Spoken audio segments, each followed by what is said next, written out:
The blood on my hands was my daughter's blood. Emma, my precious blind baby girl, had been whipped like an animal by our HOA president. 17 times that monster struck her with a studded belt. Karen Whitmore thought her money and power made her untouchable. She forgot one crucial thing. I'm FBI, and absolutely nobody hurts my child and gets away with it. Before we dive into this story, comment below and tell me which country you're watching from, and don't forget to subscribe for more amazing real-life stories just like this one. My name is Special Agent Michael Torres. I've spent 15 years with the FBI. I've faced down terrorists, serial killers, and organized crime bosses. I've stared down the absolute worst humanity has to offer without flinching once. But nothing, absolutely nothing in my entire career prepared me for the moment I came home and found my 8-year-old daughter Emma collapsed on our driveway, her white dress soaked crimson with blood, her small body trembling with sobs she could barely voice. My hands shook violently as I lifted her tiny frame into my arms.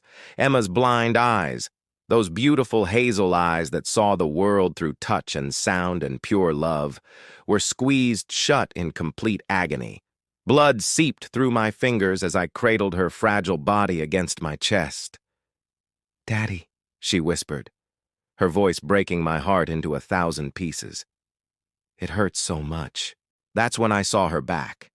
Deep, angry welts crisscrossed her small shoulders and spine like railroad tracks. Some had split completely open, bleeding freely onto her dress. The wounds formed a pattern I recognized immediately from my years in law enforcement, the distinctive marks of a belt with metal studs. Someone had whipped my blind daughter like she was an animal. My wife Sarah's scream pierced the air as she ran from the house. "Oh God, Emma, baby, what happened to you?" But Emma couldn't answer through her sobs. She just cried, those absolutely heartbreaking sobs that come from a child who doesn't understand why someone would hurt them so badly. I carried Emma inside, my FBI training automatically kicking in even as my father's heart was shattering into pieces. Document the evidence, photograph the wounds, get medical attention immediately. Find who did this. The paramedics arrived within minutes of my call. As they worked quickly to treat Emma's injuries, I stepped outside to try to control my rage. My jaw was clenched so tight I thought my teeth would crack. My neighbor, old Mr. Patterson, hurried over from across the street. "Mike, I saw what happened," he said, his weathered face pale as a ghost. "It was Karen, the HOA president." My blood turned to ice in my veins. Karen, the woman who'd made our lives absolutely miserable since we moved into Oak Ridge Estates 6 months ago. The woman who'd complained repeatedly that Emma's white cane was unsightly and brought down property values. Who'd called the police 3 separate times because Emma's therapy dog Bella had barked at squirrels. "What exactly did you see?" My voice came out deadly calm despite the rage boiling inside me. "Emma was walking Bella on the sidewalk like she does every day," Mr. Patterson explained, his voice shaking. "The dog's leash got tangled in one of Karen's precious rose bushes. Just barely touched it. Didn't damage anything. Karen came storming out of her house, screaming about property damage. She grabbed Emma by the arm. Emma got scared and tried to pull away." Mr. Patterson's voice broke completely. "That's when Karen went to her car, got a belt from her trunk, and started hitting Emma with it. Mike, she hit her at least 15 times that I could count. I ran over as fast as I could, but I'm 73 years old. By the time I got there, Emma had collapsed on the ground." "Where is Whitmore now?" I asked through gritted teeth. "She went back inside her house. Number 42, Mike." He paused, looking sick. "She was laughing after what she did to that sweet child. She was actually laughing." I walked toward house number 42. Each step felt like I was moving through concrete. Behind me, I could hear Sarah calling my name desperately, but I didn't stop. The red door of Karen Whitmore's pristine colonial-style home stood before me like a gate to hell itself. I knocked once, twice, 3 times. The door swung open. Karen Whitmore stood there in her expensive designer tracksuit, her bleached blonde hair absolutely perfect, her face wearing that entitled smirk I'd come to despise over the past 6 months.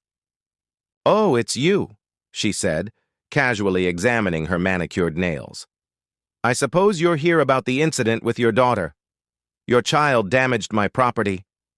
That dog is a complete menace. I had every right to discipline her." The words hit me like bullets to the chest. Discipline her. She'd brutalized my blind 8-year-old daughter, and she was calling it discipline. "You put your hands on my child," I said quietly. Too quietly. "Someone had to teach her a lesson," Karen replied coldly, crossing her arms. "You clearly weren't doing your job as a parent. And frankly, that child doesn't belong in this neighborhood. A blind girl walking around with a dog, it lowers property values significantly. I've been trying to make you people leave for months now." You people. She meant that. Her bigotry wasn't just against Emma's disability, it was against our Hispanic family daring to live in her precious all-white neighborhood. "I'm giving you one chance to turn yourself in," I said, my voice like steel. "I'm an FBI agent. What you did is a federal crime. Assault on a minor, hate crime enhancement, child abuse. You're looking at 20 years minimum in federal prison." Karen actually laughed. She threw her head back and laughed. "FBI agent? Sure, you are. Even if that's true, do you know who my husband is? Richard Whitmore. He's a senior partner at Davidson Burke and Whitmore. His law firm has judges in its pocket. My brother is Councilman James Peterson. I could kill someone in broad daylight and walk away clean." She started to close the door in my face. "This conversation is over. Take your little blind burden and move out of my neighborhood, or I'll make your lives so miserable you'll beg to leave. I'm the HOA president. I own this place." The door slammed shut. I stood there breathing hard, my fists clenched so tight my nails drew blood from my palms. Every instinct I had screamed to break down that door and drag her out. But I couldn't. Not like that. I had to do this right, for Emma's sake. Back at home, the EMTs had Emma stabilized enough to transport. They'd counted 17 separate wounds on her small back. 17 times that monster had struck my daughter. 17 times. The doctors at the hospital confirmed what I already knew in my heart. These weren't defensive wounds from Emma trying to protect herself. Emma had been held in place and systematically beaten like an animal. My daughter lay in the hospital bed, looking so incredibly small and fragile under the white sheets. Sarah sat beside her holding her hand, tears streaming continuously down her face. Emma's eyes were closed, sedated for the pain, but even in sleep she whimpered softly. "Mr. Torres," a doctor pulled me aside in the hallway. "Besides the physical injuries, there's significant psychological trauma. Emma keeps saying she's sorry, that she'll be good, that she won't cause any more trouble. She thinks this was somehow her fault." My heart cracked even more. My beautiful, innocent daughter thought she deserved to be beaten for the crime of accidentally touching a rose bush with a dog leash. "There's something else," the doctor continued, her expression darkening. "We found old bruises during our examination, fading marks on her arms that are consistent with being grabbed forcefully. Has anyone else been hurting Emma?" The realization hit me like a freight train at full speed. This wasn't the first time Karen Whitmore had put her hands on my daughter. How many times had Emma come home with mysterious bruises? How many times had we attributed them to normal childhood accidents because Emma couldn't see obstacles? How long had this monster been tormenting my blind little girl in secret? I called my supervisor at the FBI immediately. Within an hour, I had a full team assembled at the hospital. Special Agent Jennifer Walsh from the Crimes Against Children Unit, Special Agent Marcus Reed from the Hate Crimes Division, and my partner of 10 years, Agent David Chin. "We're going to bury her," David said simply, looking at the photographs of Emma's injuries. His own daughter was Emma's age. I saw the rage burning in his eyes that mirrored my own. But Karen Whitmore had told the truth about one thing. She did have powerful connections. When the local police arrived at her house to arrest her, they were turned away at the door. Apparently, her husband Richard had already called the police chief. Karen was claiming self-defense, saying that Emma's dog had attacked her, that she'd merely defended herself from a vicious animal. The police chief, a man named Bradley who played golf every weekend with Richard Whitmore, was suggesting that we were overreacting, that this was a misunderstanding between neighbors that could be resolved through HOA mediation. That's when I stopped playing nice. I went directly to my office at the FBI Field Division. I pulled every file, every contact, every single resource I'd accumulated over 15 years of service. Karen Whitmore wanted to play power games. She had absolutely no idea who she was dealing with. My team started digging deep into Karen's background. Within 24 hours, we had a complete profile on Karen Whitmore, née Peterson, and what we found made me physically sick. Karen had a dark history that had been carefully buried. Sealed juvenile records that we managed to access through federal channels showed multiple complaints of abuse against her younger siblings when she was a teenager. In college, she'd been kicked out of a prestigious sorority for hazing that sent a freshman to the hospital with broken ribs. 3 years ago, she'd been involved in a lawsuit with a previous HOA where she'd been accused of discriminatory housing practices against minority families. The case had been settled quietly for an undisclosed sum with strict non-disclosure agreements. But the worst part that made my blood boil, Karen volunteered regularly at a youth center. She had unrestricted access to vulnerable children, and when we started quietly interviewing families from that youth center, we found 3 other documented cases of discipline that had been hushed up with money and threats. One mother broke down crying in our interview room, describing how Karen had locked her autistic son in a storage closet for 2 hours for being too loud at a community event. The boy was only 6 years old. "Why didn't anyone report this officially?" Sarah demanded when I told her what we'd discovered. "They did," Jennifer said grimly. "Every single time, Richard Whitmore's law firm made the complaints disappear. Settlements with non-disclosure agreements. Threatened lawsuits against the victims for defamation.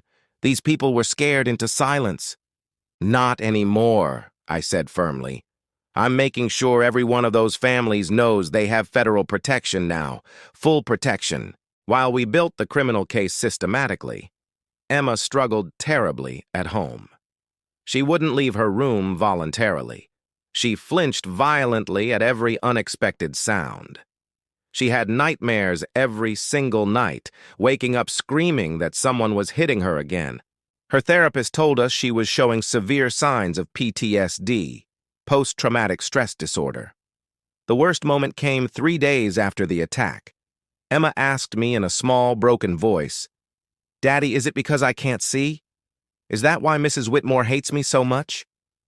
I held my daughter close, this precious child who saw the world more clearly than most sighted people ever would, and I couldn't stop my own tears from falling. "No, baby, no. What happened has absolutely nothing to do with you. Some people are just broken inside. They hurt others because they're angry at the world. But you're perfect exactly as you are. You're brave and kind and smart. Don't ever think you deserve what happened to you." But Emma didn't believe me. I could tell by the way she pulled away. The light had gone completely out of her eyes. The girl who used to sing constantly while walking, Bella, who loved to bake cookies by texture and smell, who told everyone proudly that she was going to be a teacher someday, that girl was gone. In her place was a frightened, traumatized child who thought she was a burden on everyone around her. Karen Whitmore had taken more than blood. She'd taken my daughter's spirit, her joy, her sense of safety in the world. That's when I stopped thinking like an FBI agent following procedures and started thinking like a father seeking justice by any legal means necessary. I contacted the media, every major network. I gave them Emma's story with Sarah's full permission. I showed them the photographs of her wounds. I told them about Karen's hidden history, about the other children she'd hurt over the years, about the system that had protected her because of her wealth and connections. The story exploded like a bomb. Within 48 hours, it was national news.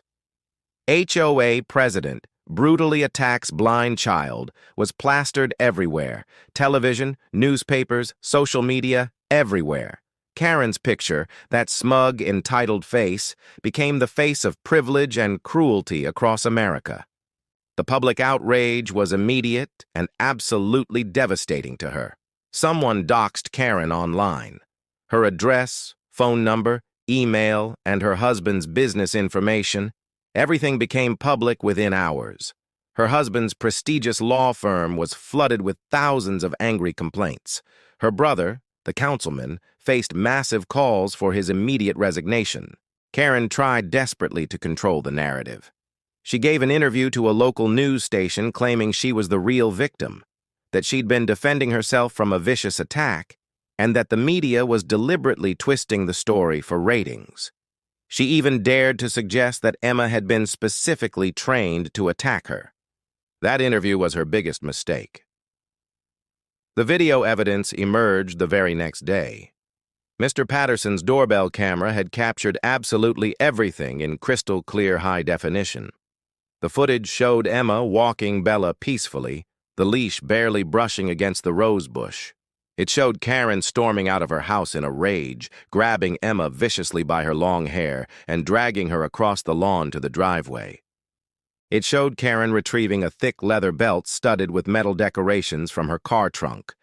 And it showed, in horrifying crystal-clear detail, Karen Whitmore beating a blind 8-year-old girl who couldn't even see the blows coming. The video showed Emma trying desperately to crawl away, her small hands outstretched, searching for safety she couldn't find. It showed Karen following her methodically, striking her again and again with brutal force, even after Emma had collapsed completely on the pavement. And worst of all, it showed Karen standing over Emma's bleeding body, smiling with satisfaction. The trial began 3 months later. By then, Emma had made some small progress in intensive therapy, but she was still a shadow of her former vibrant self. She'd stopped asking to go to school. She didn't want to leave the house at all. She'd stopped singing the songs she loved. I had to testify. Sarah had to testify. Mr. Patterson testified, breaking down in tears as he described in detail what he'd witnessed. The other families that Karen hurt have all moved forward, too. The mother whose autistic son was locked in a closet told me her son is thriving now in a new school. He's in therapy, making real progress, and most importantly, he knows what happened wasn't his fault. They all say Emma's story gave them the strength to speak up. As for Karen Whitmore, I heard through channels that she tried to appeal her sentence twice.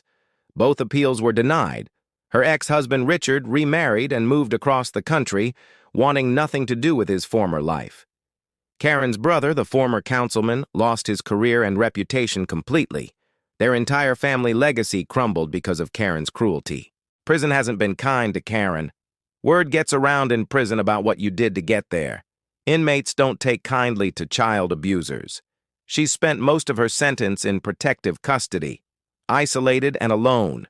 The woman who craved power and control has neither. She'll be 70 years old before she sees freedom again, if she lives that long. But I don't waste energy thinking about her anymore. She's irrelevant to our lives. Yesterday, Emma came home from school absolutely beaming with excitement. She'd been accepted into a special program for students interested in counseling and social work. It's a high school program that lets students work with professional therapists and learn how to help others heal. Daddy, they said my personal experience with trauma makes me uniquely qualified to help other kids, Emma said, her face glowing with pride. They said I have a gift for making people feel safe. Sarah and I exchanged knowing looks. Our daughter, who'd been brutalized and traumatized, who'd spent months afraid of her own shadow, was being recognized for her strength and compassion. That night, we celebrated as a family. Emma baked her famous chocolate chip cookies, the recipe she'd perfected by touch and smell. Bella got extra treats. We watched Emma's favorite movie and laughed together like we used to. Before bed, Emma hugged me tight. Daddy, thank you for never giving up on me, for fighting for me, for believing I could be okay again. Emma, you did all the hard work. You chose to heal.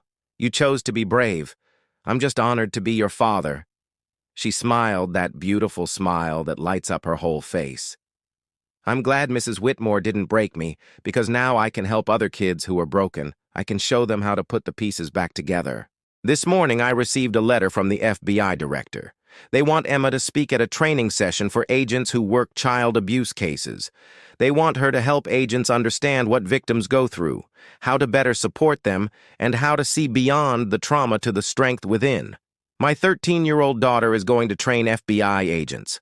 I couldn't be prouder. Tonight, as I write these final words, I can hear Emma practicing a new song for her school concert.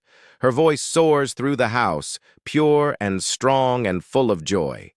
Karen Whitmore sits in a cell, her life over, her name synonymous with evil. Emma Torres stands in the light, her future bright, her name synonymous with courage. The woman who tried to extinguish a child's light ended up in darkness. The child who was beaten and bloodied became a beacon of hope for thousands. Justice isn't just about punishment. It's about restoration. It's about victims becoming victors. It's about proving that cruelty doesn't get the last word. Love does. Emma's scars are still there. They always will be. But they're part of a larger story now, a story of survival and strength and the unbreakable human spirit. My daughter taught me that sometimes the people who suffer the most become the ones who give the most. That trauma can be transformed into purpose. That being broken doesn't mean staying broken. Emma Torres, my blind, scarred, absolutely extraordinary daughter, didn't just survive. She conquered. And her story isn't over yet. It's just beginning. Had been heard over the years came forward, their voices finally heard after years of silence and fear. And then Emma had to testify. My 8-year-old daughter, blind and traumatized, had to sit in a courtroom and relive the worst day of her young life. Sarah and I were there in the courtroom, but we couldn't hold her hand while she testified. She had to do it alone. Karen's lawyers tried viciously to discredit her testimony. They suggested Emma was confused, that she couldn't accurately describe events because she couldn't see. They were cruel and relentless in their cross-examination. But Emma was stronger than they expected, stronger than I even knew. I couldn't see her, Emma said, her small voice surprisingly steady in the silent courtroom. But I heard her clearly. She called me a burden. She said I didn't belong in her neighborhood. She said blind people are mistakes that shouldn't be allowed outside where normal people can see them. And then she started hitting me. I counted 17 hits before I couldn't count anymore. I remember thinking Daddy would be so sad when he found me. I remember thinking maybe she was right. Maybe I am a burden. Emma's voice finally broke. Then I tried so hard to be good. I always try to be good. But she hurt me anyway, and I still don't understand why. There wasn't a dry eye in that entire courtroom. Even the judge had to call a brief recess to compose herself. The defense tried to paint Karen as a woman who'd made a mistake in a moment of anger. They brought character witnesses who spoke of her extensive charity work, her community involvement, and her dedication to neighborhood improvement. They claimed the belt was just a simple leather belt, that Emma's injuries had been exaggerated for sympathy. Then the prosecution brought in their forensic specialist. The expert had examined the belt Karen had used, the one seized from her car trunk. It wasn't a simple leather belt at all. It was a custom-made belt with metal studs, each stud deliberately filed to a sharp point. It was specifically designed to cause maximum pain and damage. The specialist testified that the force required to create Emma's specific injuries indicated prolonged, intentional assault. This wasn't discipline, he said firmly. This wasn't self-defense. This was torture of a child. The jury deliberated for 3 hours, guilty on all counts. Karen Whitmore's face went deathly pale. Richard stood up, shouting about appeals, about mistakes, about how this couldn't be happening to them. But it was happening. Justice was finally happening. I should have felt victorious.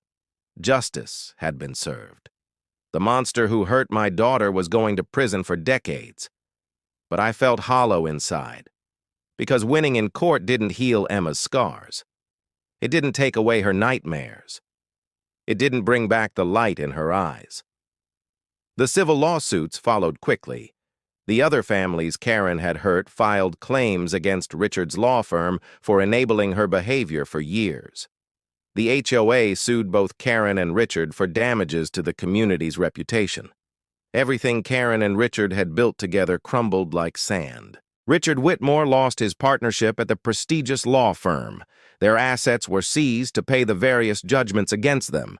They lost their house, their cars, their reputation, everything. Richard filed for divorce 6 months into Karen's sentence, abandoning her completely. Karen Whitmore, who'd once ruled Oak Ridge Estates like a petty tyrant, who'd believed her privilege made her untouchable, lost absolutely everything.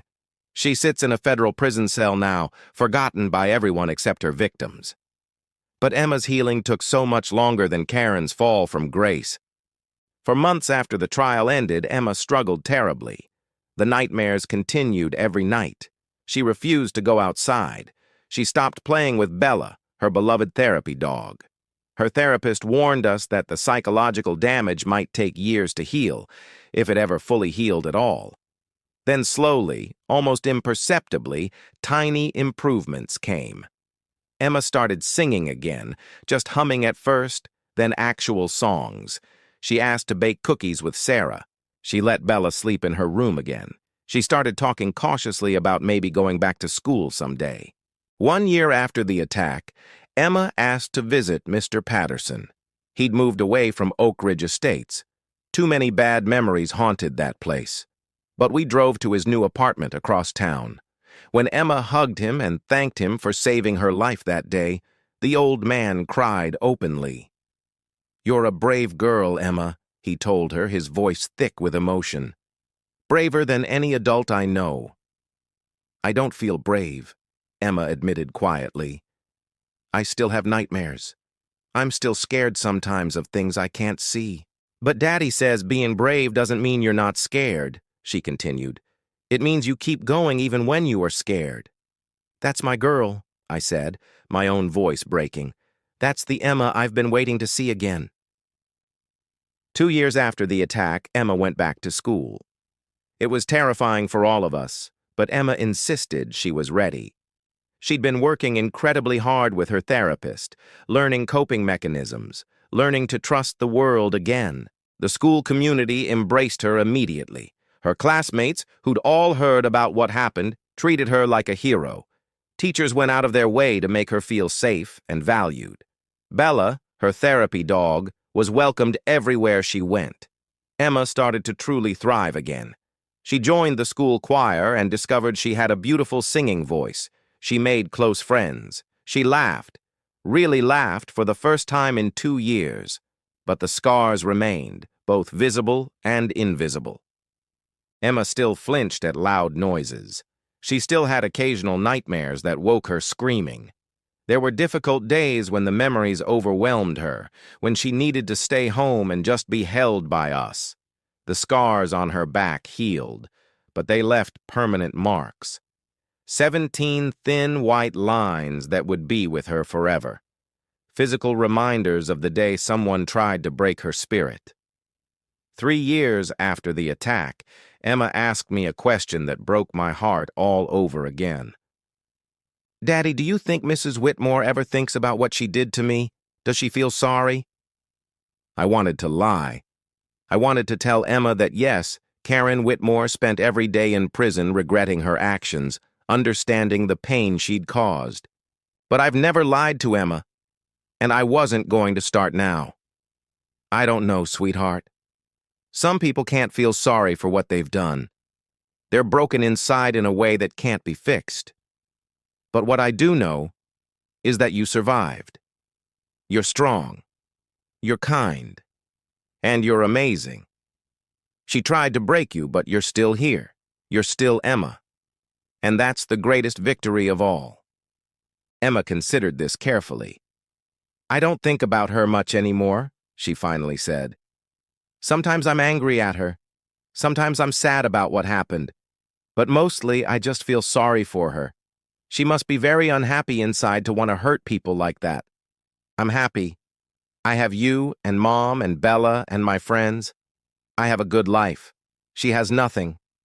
My daughter's capacity for empathy, even towards someone who'd hurt her so badly, absolutely astounded me. Emma had every right to hate Karen Whitmore with every fiber of her being, but instead, she chose understanding and compassion and moved forward.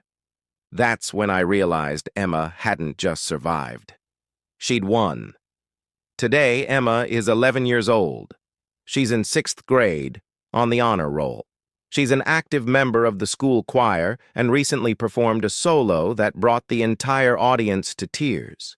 She's talking about becoming a teacher, just like she always dreamed, so she can help other kids feel safe and valued. She still has hard days. Trauma doesn't disappear completely, no matter how much therapy you get. But Emma has learned to live with it, to not let it define who she is. As for Karen Whitmore, she's serving her sentence in a federal facility in another state. I don't think about her often anymore. When I do, I don't feel anger. I feel nothing. She's irrelevant to our lives now. The community we live in now, we left Oak Ridge Estates immediately after the trial, is welcoming and kind. Neighbors genuinely look out for Emma. Kids in the neighborhood love playing with her and Bella. Emma is thriving in a place where her blindness is just one part of who she is, not a target for cruelty. Sarah and I still watch Emma carefully, making sure she's okay, ready to help if the trauma resurfaces. We'll do that for the rest of our lives. That's what parents do. But we also celebrate Emma's victories. Every smile, every laugh, every moment of joy is a triumph over the darkness Karen Whitmore tried to force into our lives. Last week, Emma told me something that made me realize we'd truly come through the worst of it. Daddy, I've been thinking a lot. What happened to me was really bad. But maybe it happened so I could help other kids who get hurt. When I'm older, I want to work with kids who have trauma. I want to show them that you can survive bad things and still be happy, that you can still have a good life. My daughter, who'd been beaten and traumatized, wanted to turn her pain into purpose, wanted to help others heal. You're going to change lives, Emma, I told her, my voice thick with emotion. You already have. That evening, Emma asked if we could visit Mr. Patterson again. We drove to his apartment, and Emma brought him homemade cookies she'd baked herself, measuring ingredients by touch and memory. Mr. Patterson, I never properly thanked you for saving me that day, Emma said seriously. I was too hurt and scared to understand what you did. But you're a hero. You didn't have to help me, but you did. You ran toward danger to protect me. I'm alive because of you. Mr. Patterson hugged her gently, careful of her old scars. Emma, sweetheart, you're the hero. Look at you now, strong and brave and full of life. That monster tried to destroy you, but you survived. You're an inspiration to everyone who knows you. On the drive home, Emma was quiet for a long while. Then she said something that shocked me. Daddy, I forgive her. I almost drove off the road. What? Mrs. Whitmore. I forgive her. Not because she deserves it. She doesn't. But because I don't want to carry hate in my heart. Hate is heavy. It hurts. I want to be light. I want to be happy. And I can't do that if I spend my life hating her. Tears streamed down my face as I drove. My 11-year-old daughter had just taught me a lesson about humanity that I, with all my FBI training and life experience, had never fully grasped. Forgiveness isn't about the person who hurt you. It's about freeing yourself from the poison of hatred. I'm so proud of you, Emma, I managed to say. So incredibly proud. That night, as I tucked Emma into bed, she hugged me tight. I love you, Daddy. Thank you for always protecting me. I'll always protect you, baby girl. Always. I know.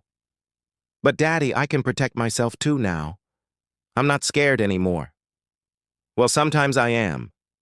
But I'm brave more often than I'm scared. As I watched Emma drift off to sleep with Bella curled at her feet, I reflected on the journey we'd traveled. The horror of that day 3 years ago, the rage I'd felt, the helplessness, the long, painful road to recovery. Karen Whitmore had tried to break my daughter. She'd inflicted scars that would never fully fade. She'd caused trauma that would echo through Emma's life in ways we couldn't fully predict. But Emma had survived. More than that, she'd grown stronger. She'd learned that cruelty exists in the world, but so does justice. Bad things happen to good people, but good people fight back. Those scars tell stories of survival, not defeat. My daughter, my beautiful blind daughter who sees the world more clearly than most, had taught everyone around her the true meaning of strength. Karen Whitmore sits in a prison cell, forgotten and alone. She lost everything: her freedom, her family, her reputation, her wealth. The woman who'd felt so powerful, so entitled, so above consequences, was reduced to nothing. But Emma Torres, the girl Karen had dismissed as a burden, had tried to break, had been beaten until she bled. Emma Torres is thriving. She's happy. She's strong. She's making plans for a future where she'll help others heal from their trauma. That's justice. Not just the legal kind, though that matters too, but the deeper justice of seeing goodness triumph over cruelty, of seeing a victim become a survivor and then become a beacon of hope for others. People sometimes ask me if I think Karen Whitmore's punishment was enough. 35 years in prison. Her life was destroyed. Her name is synonymous with child abuse and bigotry. Was it enough? I think about that question carefully. As a father, no punishment could ever be enough for what she did to Emma. As an FBI agent, I know the sentence was appropriate and just. But as a human being, I realize that the real victory isn't about Karen's punishment at all. It's about Emma's recovery. Karen Whitmore is irrelevant now. She doesn't matter. She's a footnote in Emma's story, not the main character. Emma's story is about survival, about courage, about the power of love and support to heal even the deepest wounds. Emma's scars will always be there. The 17 thin lines on her back, the occasional nightmares, the moments of fear that surface unexpectedly. Those scars are real and they're permanent. But scars aren't signs of weakness. They're proof that Emma survived, that she healed, that she's stronger than the person who tried to break her. 5 years have passed since that terrible day. Emma is now 13 years old, and the transformation is nothing short of miraculous. Last month, Emma gave a speech at a national conference for child trauma survivors. Standing on that stage with Bella by her side, she spoke to hundreds of people about her journey. Her voice was strong and clear and unwavering. "My scars don't define me," she told the audience. "They remind me that I survived, that I'm stronger than the person who tried to break me.